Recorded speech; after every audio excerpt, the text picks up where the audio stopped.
ये खबर SGT university द्वारा प्रस्तुत की गई है।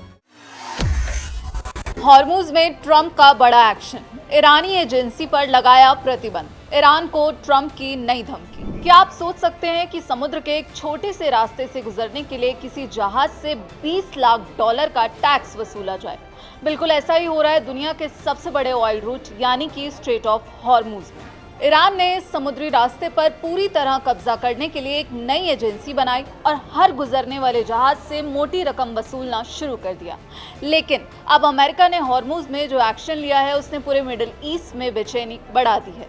अमेरिका ने सीधे ईरान की इस नई एजेंसी पर बैन यानी सैंक्शंस लगा दिए हैं। डोनाल्ड ट्रंप ने तो यहाँ तक कह दिया कि ईरान अब सांसें गिन रहा है। आखिर क्या है ये पूरा विवाद और क्या अमेरिका ईरान के बीच फिर से जो जंग है वो अब और ज्यादा खतरनाक होने वाली है? दरअसल हॉर्मुज में इस वक्त तनाव बना हुआ है जिसका असर तेल के दामों पर साफ साफ नजर आ रहा है। पूरी दुनिया का 20% कच्चा तेल और लिक्विफाइड नेचुरल गैस इसी हॉर्मुज से होकर गुजरती है। यानी अगर ये रास्ता बंद होता है तो दुनिया के हर 5 में से एक व्हीकल का ईंधन रुक जाएगा।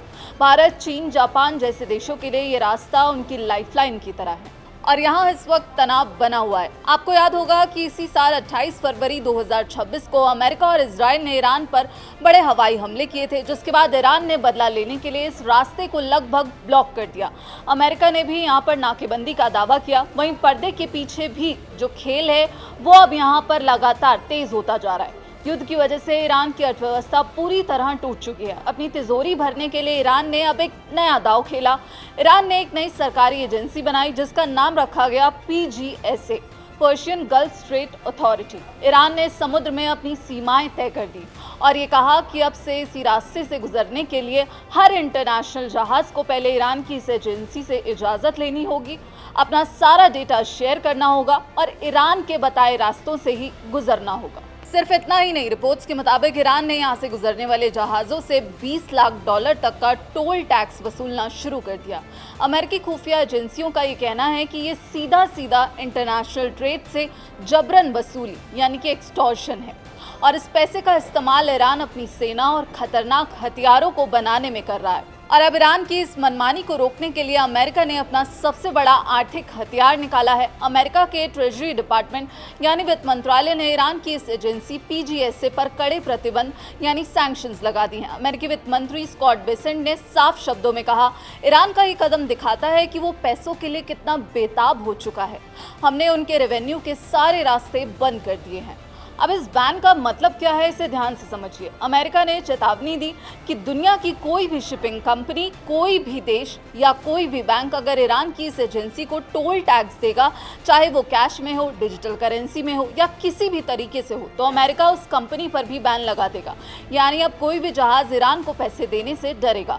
अमेरिका ने ईरान की घेराबंदी इतनी कड़ी कर दी है कि पिछले 1 महीने से अमेरिकी नौसेना ने ईरान के बंदरगाहों की नाकाबंदी कर रखी है, जिससे ईरान खुद अपना तेल बाहर नहीं बेच पा रहा है।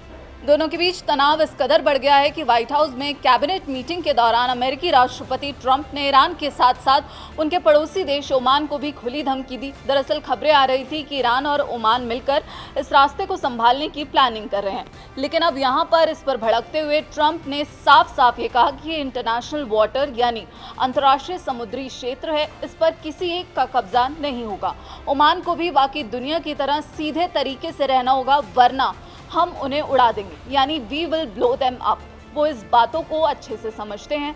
बात सिर्फ बयानों तक नहीं रुकी, समंदर में एक्शन भी शुरू हो चुका है। अमेरिकी सेना ने हॉर्मुज के पास ईरान के ड्रोन्स को मार गिराया और ईरान के बंदर अब्बास में मौजूद ड्रोन कंट्रोल सेंटर पर भी हमला किया। यानी सीजफायर के बावजूद दोनों तरफ से हमले लगातार जारी हैं।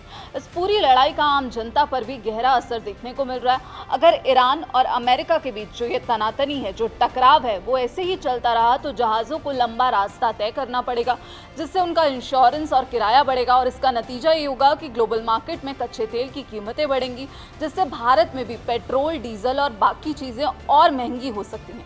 फिलहाल दोनों देशों के बीच पर्दे के पीछे बातचीत भी चल रही है और ट्रंप की तरफ से ये दावा किया गया है कि ईरान बहुत जल्द घुटने टेक देगा और एक डील साइन होगी। लेकिन सवाल उठ रहा है कि क्या ईरान इतनी आसानी से हार मानेगा? आपको क्या लगता है कि अमेरिका की ये आर्थिक घेराबंदी ईरान को झुका पाएगी? अपनी राय कमेंट बॉक्स में जरूर लिखिएगा। बाकी देश और विदेश की तमाम खबरों के लिए आप देखते रहिए दैनिक जागरण। नमस्कार।